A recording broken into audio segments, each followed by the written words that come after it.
तो नमस्कार दोस्तों, मेरे YouTube चैनल दी आरुज गुरु में आप सभी का फिर एक बार स्वागत है। और आज हम वॉक अराउंड रिव्यू करने वाले हैं क्रोलाइन ट्रैवल्स की Ashok Leyland VK 2011.4 11.4 meter length वाली दामोदर बिल्ड बस का, जो कि आती है non AC seater plus sleeper configuration में। तो ये वाली जो चेसिस है ना, वो बहुत रेयर है, बहुत से ऑपरेटर अभी इसको चूज़ नहीं कर रहे। उसका नाम भी मुझे बहुत याद करके बोलना पड़ा है, VK 2011.4, और उसकी लेंथ होती है 11.4 मीटर्स। तो ये वाली चेसिस की अगर मैं प्राइस की बात करूं पहले, तो वो होती है लगभग 35 to 38 लाख के बीच में। और जो बस बॉडी बिल्डिंग लगता है, अभी नॉन AC सीटर है, non AC seater plus sleeper, तो AC का यूनिट जो होता है 5 से 7 लाख रुपए का, वो माइनस हो जाता है। तो इस टाइप की अगर बॉडी बनानी है आपको, तो लगभग 23 से 25 लाख रुपए खर्चा आ जाएगा। सो 37 प्लस 23 अगर आप ऐड कर लेंगे तो 37, 47, 57, 60 to 65 लाख में ऐसी वाली बस आपको मिल जाती है। तो क्रोलाइन ट्रैवल्स के बारे में अगर मैं थोड़ी सी जानकारी देने जाऊँ, तो इनका एक ही रूट चल रहा है अभी, Bangalore to Ernakulam AC sleeper bus चल रही है, which is build by Prakash. और हाल ही में उन्होंने ये 2011.4 अशोक लीलैंड चेसिस की बस ले ली है, जो नॉन AC सीटर स्लीपर है, और वो भी बेंगलोर टू एर्नाकुलम इसी रूट पे अप्लाई करने वाली है। तो फ्रंट लुक जो है कुछ ऐसा रखा है इस बस का, स्टाइलिश ऐसे DRS मिल जाते हैं। DRS पे भी आप देख लीजिए इंडिकेटर है, नीचे ये हेलोजन फॉग लैंप्स आपको मिल जाते हैं। यहाँ पर भी इंडिकेटर है, K01 बेंगलोर सिटी का RTO है, बीच में दामोदर का लोगो आ जाता है, ऊपर माशाल्लाह ऐसा लिखा हुआ है क्रोलाइन ट्रैवल्स प्राइवेट लिमिटेड, ऐसा भी मेंशन है। उसका जो क्रोन होता है CROW को उन्होंने वैसा क्रोन का डिज़ाइन किया है। और W की बात करके मुझे धमाल मूवी की याद आ गई। जिन लोगों ने देखी है उनको रेफरेंस लग गया होगा कि मैं QW से धमाल मूवी की मुझे याद आ गई।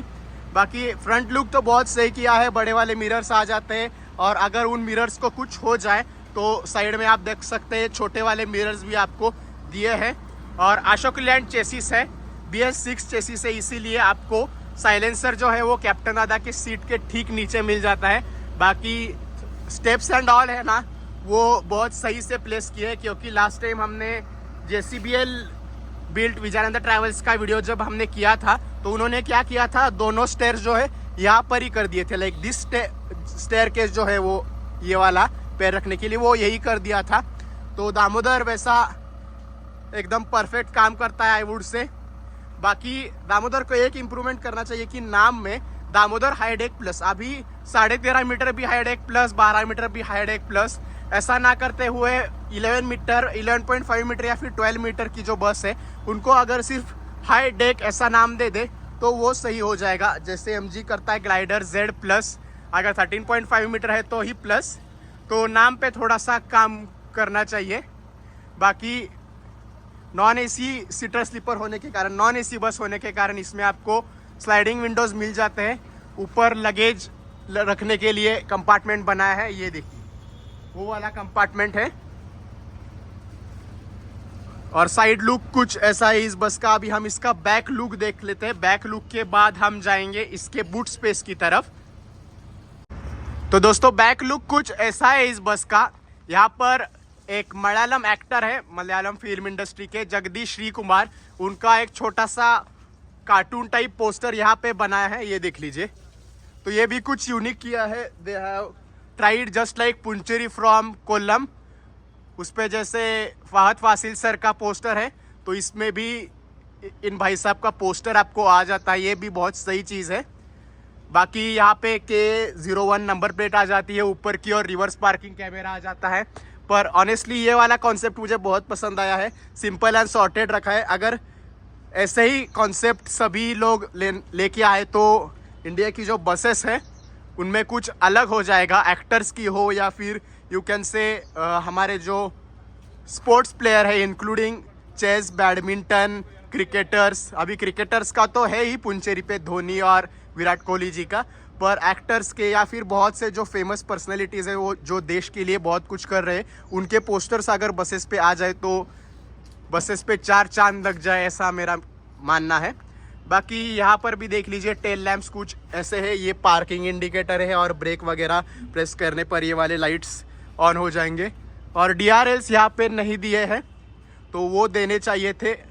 एटलीस्ट क्रोलाइन को तो अभी कस्टमाइज़ करवा के लेने चाहिए, दैट्स माय ओपिनियन। क्योंकि ये जो रूट है फ्रॉम बेंगलुरु टू एर्नाकुलम, उसमें लास्ट कुछ थोड़े से किलोमीटर से उसमें सिंगल लेन रोड है। फ्रॉम पालक्कड़ टू एर्नाकुलम, पालक्कड़ थ्रिशूर एर्नाकुलम थोड़ा सा सिंगल लेन रोड है, थोड़ा सा 4 लेन रोड भी है, तो वो वाली चीज़ है। इसीलिए ये साइड में भी रेडियम्स होने चाहिए थे, साइड में भी नहीं है, तो साइड में होना ज़्यादा इंपॉर्टेंट है और बैक में तो इम्पोर्टेंट है ही है, नो डाउट इन दैट। अभी हम इस बस का बूट स्पेस देख लेते हैं। ये पीछे से शुरू करते हैं। ये देखिए पीछे वाला कंपार्टमेंट कुछ ऐसा है।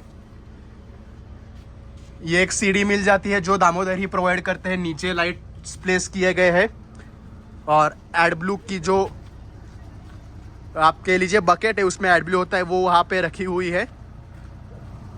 तो दोस्तों एक और कंपार्टमेंट मैंने खोल दिया है और इस बस की फ्यूल टैंक कैपेसिटी जो है मैंने गूगल कर ली, वो बता रहा है 185 और 240 दो ऑप्शंस आते हैं। पर कैप्टन दादा I don't know, he is saying 360 litres का है, तो थोड़ा सा कंफ्यूजन है उस चीज़ में। बट यूजुअली मैंने जो गूगल पे देखा है, अभी अशोक लीलैंड के कोई एक्सपर्ट आदमी को ही हमें पूछना पड़ेगा। तो इसका माइलेज जो होता है, एक तो 11.5 मीटर चेसिस है, 11.4 मीटर आई मीन 11.4 मीटर की चेसिस है और नॉन AC है, तो बैठे बैठे 4.5 का माइलेज दे देगी। It can go up to 5, क्योंकि अभी एर्नाकुलम का जो रूट है for first few kilometer still Coimbatore और Palakkad the road is like super, पर उसके बाद थोड़ा सा सिंगल लेन रोड एंड थोड़ा सा घाट सेक्शन आ जाता है, तो अभी 4.2 4.3 दे रही है। पर अगर फुल प्लेन रोड हो like from Pune to Bangalore और फ्रॉम बेंगलोर टू चेन्नई, तो आराम से ये बस 5 का माइलेज दे देगी। क्योंकि एक तो लेंथ कम है, उसमें AC भी नहीं है, तो वो थोड़ा सा डिफरेंस आ जाता है। अभी हम उस साइड के जो बूट स्पेस है वो ओपन करके देख लेते हैं।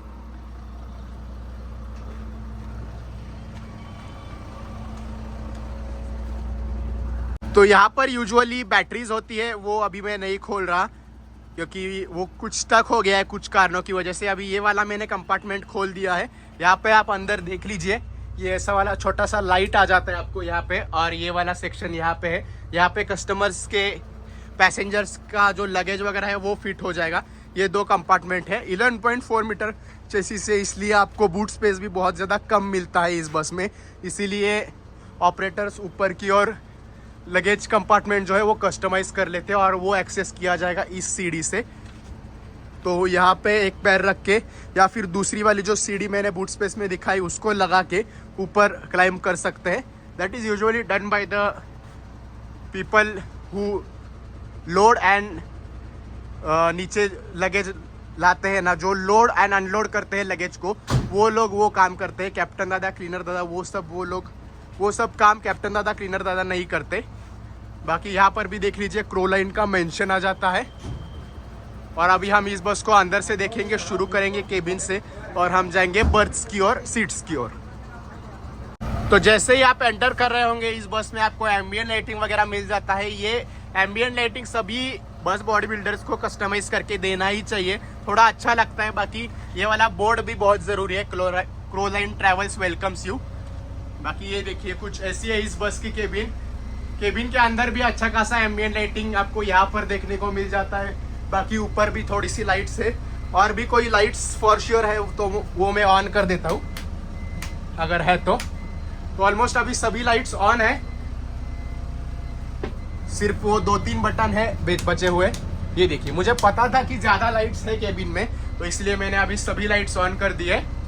तो कैप्टन दादा के लिए ये ऊपर फैन आ जाता है, क्योंकि बस ही AC नहीं है तो फैन की ज़रूरत तो है ही। पर यहाँ पे AC वेंट क्यों दिया है, दैट आई एम सरप्राइज्ड। अगर बस AC है ही नहीं तो AC वेंट की ज़रूरत ही क्या है यहाँ पर। मे बी दामोदर के डिज़ाइन में ही वो आता है, इसलिए आपको यहाँ पे AC वेंट आता है, पर ये एक्चुअली निकाल देना चाहिए। बाकी फर्स्ट एड किट आ जाता है, ये छोटी सी सीट है कैप्टन दादा की सीट के ठीक पीछे। फिर अशोक लेलैंड का 4 spoke steering wheel, 6 speed manual transmission, reverse parking camera का व्यू है। डोर ओपन एंड क्लोज करने के लिए ये वाला बटन है, ये देख लीजिए। इसको मैंने ऊपर कर दिया तो डोर अप बंद हो गया है। लेफ्ट राइट नहीं है, अप एंड डाउन है, अप डाउन।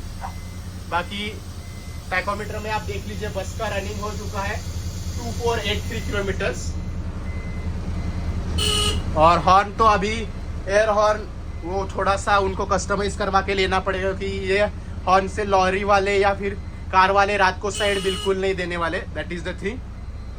बाकी सीसीटीवी कैमरा वगैरह कुछ फिट नहीं किया है, पर वो भी कस्टमाइज करवा के ले सकता है ऑपरेटर, दैट इज क्रोलाइन।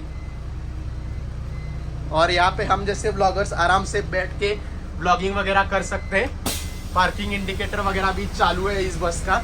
और केबिन में भी आपको फायर एक्सटिंग्विशर मिल जाता है, जो कि सही चीज़ है। और को कैप्टन दादा जो है यहाँ पर रेस्ट करने वाले, ये वाला बर्थ है उनके लिए। और यहाँ पर एक छोटी सी सीट भी आपको आ जाती है, तो ये सीट मुझे बहुत पसंद आती है कि like more than sufficient comfortable है। और यहाँ पर भी एसी वेंट वो भी अभी क्यों दिया है, that also I am surprised. बाकी एंटर करते वक्त ग्रैब हैंडल है, जो सीनियर सिटीजन्स के लिए बहुत ज़रूरी है। और यहाँ पर जो है ये वाला कंपार्टमेंट है, उसमें बस के डॉक्यूमेंट्स वगैरह होंगे ना, लाइक रजिस्ट्रेशन पेपर्स हो, इंश्योरेंस, पीयूसी, वो सब इस वाले कंपार्टमेंट पे रखे जाएंगे। ऊपर की ओर भी एसी वेंट आ रहा है। एसी का वेंट है ही क्यों, that I am really surprised about that. तो ऐसी है इस बस की केबिन। अभी हम चलते हैं सीट्स और बर्थ्स की ओर। तो ये देखिए दोस्तों, कुछ ऐसा है इस बस का इंटीरियर। नीचे आपको सिर्फ लेफ्ट हैंड साइड में सीट्स मिल जाती है, और टोटल नंबर ऑफ सीट्स हम काउंट कर लेते हैं 1 2 3 4 5 6 7 8 9 9 इंटू 2 हो गया 18 पुश बैक सीट्स। और बर्थ्स की अगर मैं बात करूं तो 1 2 3 4 5 1 2 3 4 एंड 5, तो 5 इंटू 3 हो गए 15 16 17 18 19 20, तो 20 प्लस 38 हो जाता है 20 प्लस 18 हो जाता है 38। तो टोटल पैसेंजर कैरिंग कैपेसिटी हो जाती है 38 पीपल, वो भी 11.4 मीटर लेंथ वाली इस बस में।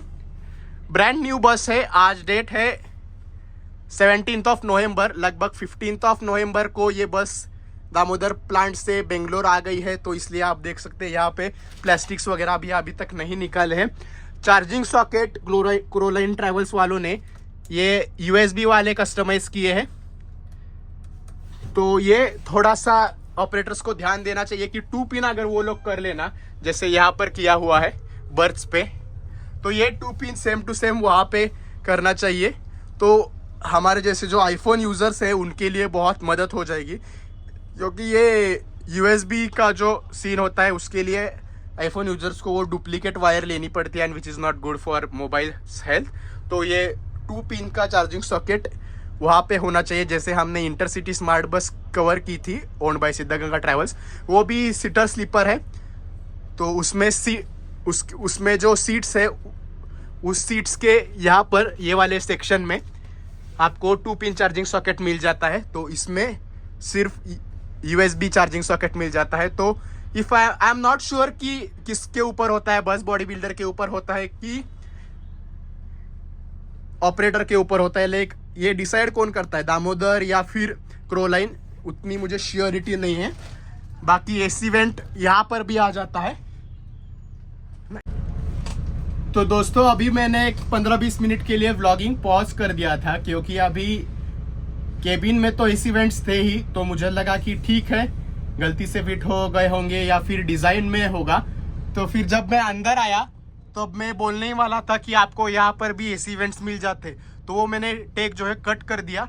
सो आई कॉन्टेक्टेड दामोदर ग्रुप और उनसे पूछ लिया कि what is the reason of giving AC vents in a non AC bus. तो उन्होंने मुझे एक्सप्लेन किया कि वो प्रोविज़न करके रखा है, अभी सिर्फ बस बॉडी बिल्डर को बस ऑपरेटर को अगर लगे क्रोलाइन वालों को कि अगर एसी फिट करवाना है तो सिर्फ उनको यूनिट लगवाने के बाद उनका काम हो जाएगा। तो पहले से ही प्रोविजन करके रखा है। जैसे आप होटल या फिर रिसोर्ट जब आप यूजुअली बनाते हैं तो वो एसी लगाने के लिए जो बड़ा वाला पोर्ट होता है वो जैसे आप पहले निकाल के रखते हैं, अगर फ्यूचर में ज़रूरत पड़ी तो एसी इंस्टॉल करते हैं। तो वैसा ही सेम केस यहाँ पर हुआ है कि एसी वेंट्स यहाँ पर दे दिए हैं। अभी क्रोलाइन वालों को क्या करना है, सिर्फ यहाँ पर ऊपर की ओर वो लगेज कंपार्टमेंट जो है वो निकाल के या फिर वहीं पर एडजस्टमेंट करके सिर्फ एसी का बड़ा सा यूनिट लगवाना है। तो वो चीज़ है।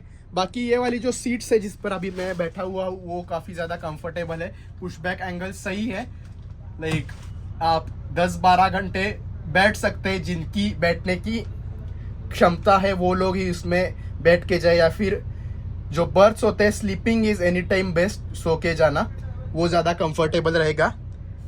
बाकी लेग स्पेस भी बहुत सही, बहुत ज़्यादा आपको मिल जाता है, उसकी कोई कमी नहीं रहती।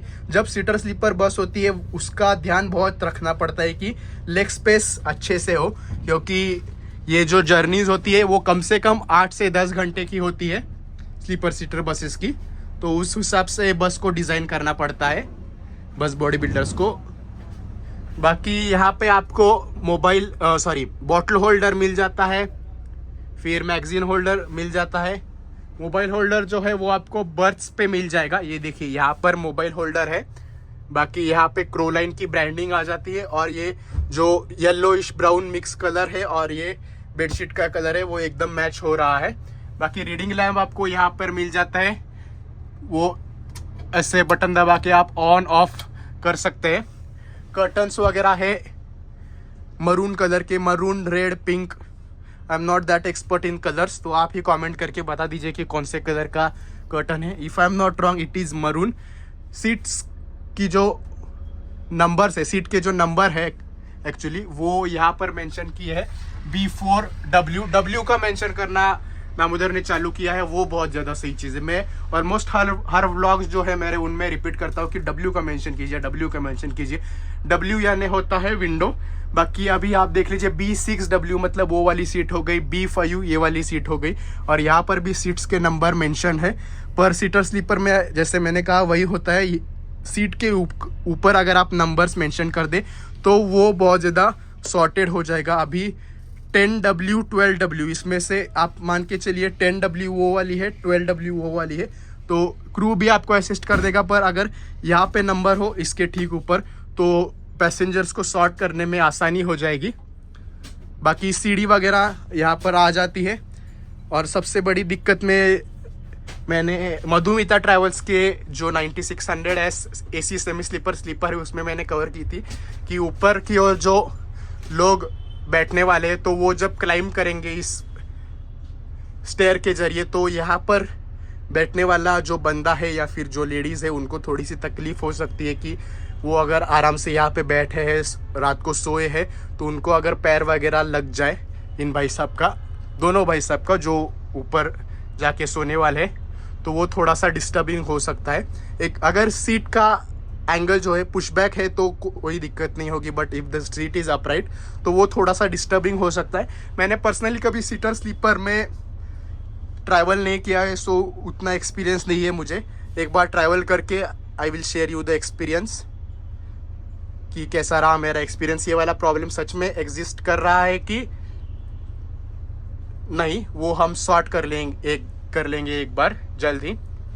बाकी मोबाइल होल्डर जैसे मैंने कहा यहाँ पर है, वो सही चीज़ है, क्योंकि बहुत से बस बॉडी बिल्डर्स यहाँ पे मोबाइल होल्डर दे देते हैं, तो उससे क्या होता है कि स्लीप वगैरह डिस्टर्ब होने के चांसेस ज़्यादा है।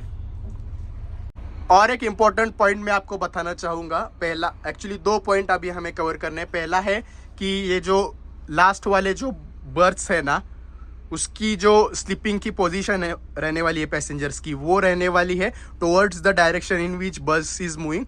और यहाँ तक अगर आप देखेंगे तो इन सभी लोगों के जो स्लीपिंग पोजीशन है उनका sir is in the opposite direction in which the bus is moving. उसका रीज़न ये है कि अगर पीछे से अगर कोई बस या ट्रक इस वाली बस को हिट कर जाए तो यहाँ पर डायरेक्टली इम्पैक्ट आ जाएगा, और यहाँ पर जो लोग सोएंगे उनके सिर को डैमेज होने की प्रोबेबिलिटी, संभावना ज़्यादा है। तो अगर पैर को डैमेज हो गया तो not a big deal, death की प्रोबेबिलिटी बहुत कम हो जाती है। तो ये भी दामोदर ने ध्यान में रख के बस बॉडी बिल्ड की है। यहाँ पर भी देख लीजिए सेम नीचे वाले बर्थ पर। और यहाँ पर थोड़ा सा खतरा है आई वुड से, पर सीट्स पे उतना कुछ मेजर इशू नहीं आएगा। अगर एक्सीडेंट हो रहा है तो ऑनेस्टली कुछ भी हो सकता है, पर जितने भी आप प्रिकॉशंस ले सकते हैं उतने लेने चाहिए। इमरजेंसी एग्जिट का डोर आपको यहाँ पर आ जाता है, ये देख लीजिए। फायर एक्सटिंग्विशर आपको पीछे की ओर एक मिल जाता है, अपन ने एक केबिन में देख लिया। और सेकंड पॉइंट जो इम्पोर्टेंट होता है, जूते चप्पल रखने के लिए जगह। नीचे डेडिकेटेड ऐसी स्पेस तो नहीं है, पर जूते चप्पल रखने के लिए पूरा कंपार्टमेंट आपके लिए खुला छोड़ा गया है। डेडिकेटेड स्पेस भी देनी चाहिए, ऐसा मेरा मानना है। लेकिन यहाँ से लेके यहाँ तक एक छोटा सा कंपार्टमेंट कर दे तो वो भी सही हो जाएगा। और लेग स्पेस के बारे में जैसे मैंने कहा, आपको फुट रेस्ट भी आपको मिल जाता है अच्छा खासा, तो वो भी सही चीज़ है। बाकी एम्बियंट लाइटिंग आप देख लीजिए, ऊपर येलो है, बीच में येलो है और नीचे ब्लू है। तो अगर बीच में ब्लू हो जाती है और नीचे येलो हो जाती तो वो थोड़ा सा हटके और सही हो जाता। बाकी यहाँ पर आप देख लीजिए 6:20 हो रहे हैं शाम के, और यहाँ पर भी सीसीटीवी कैमरा लगाने का प्रोविज़न दामोदर ने कर दिया है। अगर ऑपरेटर को लगवाना है तो वो लगवा सकते हैं। बाकी ये रॉड्स वगैरह जो है ना, इसके ज़रिए ये कर्टन्स बिठाए जाते हैं। ये देखिए, ये वाले रॉड्स की यहाँ पे इंस्टॉल किए हैं। तो नॉन एसी सीटर स्लीपर बस या फिर नॉन एसी स्लीपर बस में कर्टन्स होना बहुत ज़रूरी है, तो वो एक प्रीमियम लुक दे देता है बस को, पैसेंजर्स को प्रीमियम फील आता है। और नीचे वाली विंडो पेन बाप रे बहुत ही ज़्यादा है, लाइक कितने फीट की होगी। ये मेरा जो लेंथ है हाथ का, दैट इज़ अप्रॉक्स 22 सेंटीमीटर्स, 1 2 3, तो 2.5 फीट आप मान के चलिए। 2.5 फीट की विंडो पेन आपको नीचे मिल जाती है, जो कि बहुत ही ज़्यादा है। और स्लाइडिंग विंडोज़ है, क्योंकि अभी इस बस में एसी नहीं है, तो ये पुल करने में थोड़ी सी तकलीफ़ है, क्योंकि उसकी मुझे आदत नहीं है उतनी। और उसमें ब्रांड न्यू बस है, पर ये वाला जो कंपार्टमेंट है बर्थ का, ये वाला ओपन है। तो ये देख लीजिए, आराम से हवा खाते खाते आप जर्नी करिए फ्रॉम बेंगलोर टू एर्नाकुलम केरला। और बाकी यही था इस क्रोलाइन ट्रैवल्स की Ashok Leyland VK 2011 non AC seater sleeper bus के बारे में, बिल्ड बाय दामोदर। और अगर ये वीडियो आपको पसंद आया हो तो पहले मुझे इंस्टाग्राम पे दी आरुज मर्सिडीज ओलियोस कहने पे फॉलो कर लीजिए, और इस चैनल दी आरुज गुरु को सब्सक्राइब कर लीजिए। ये वीडियो देखने के लिए आप सभी का बहुत बहुत धन्यवाद। Thank you for watching guys.